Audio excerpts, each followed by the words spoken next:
Nahulikham ang pandurukot umano ng isang babae sa customer ng tindahan sa Pagadian City. Sa Maynila, nakuhanan din ng CCTV camera ang isang lalaking nagnakaw daw sa loob ng dormitoryo. Makibalita tayo kay Margie Montejo Dacanay. Kuha ito sa loob ng isang dormitoryo sa Santa Mesa, Maynila. Makikita ang isang lalaking may kulay ang buhok na kausap ang caretaker ng dorm.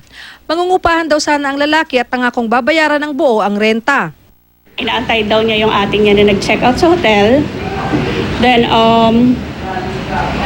mag-withdraw ng cash para ibigay. So, while waiting, pinakita na nung caretaker ko yung room, yung bed space na lilipatan niya. Actually, nagbigay pa siya ng chocolate eh. Pero nang malingat ang caretaker, pinasok ng salarin ng isang kwarto. Kitang-kita ang paglalagay niya ng laptop sa loob ng bag na halos mapuno na ng gamit. Nasa 3 laptop at isang tablet ang kanyang natangay.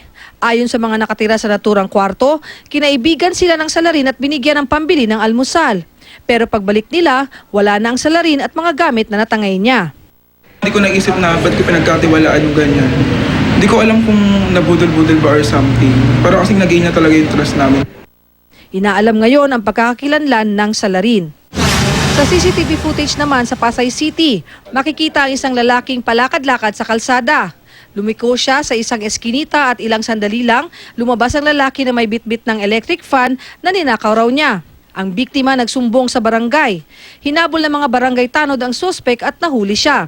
Bago nito, nagnakaw rin daw ng damit ang suspek mula sa isang bahay sa kabilang barangay. Na-turnover na sa pulis ang suspek. Wala siyang pahayag. Nahulikam din ang pandurukot ng isang babae sa isang customer ng tindahan sa Pagadian City. Sa kuha ng CCTV, makikita ang biktimang tumitingin ng mga paninda. Nilapitan siya ng isang babae. Nagtangkang nakawin ng babaeng salarin ang pitaka ng biktima pero naudlot ito at lumayo. Nang lumapit ulit sa biktima, dito na niya tuluyang nakuha ang pitaka na may lamang 3,500 piso. Inaalam pa ang pagkakakilanlan ng salarin. Margie Montejo Dacanay, GMA News.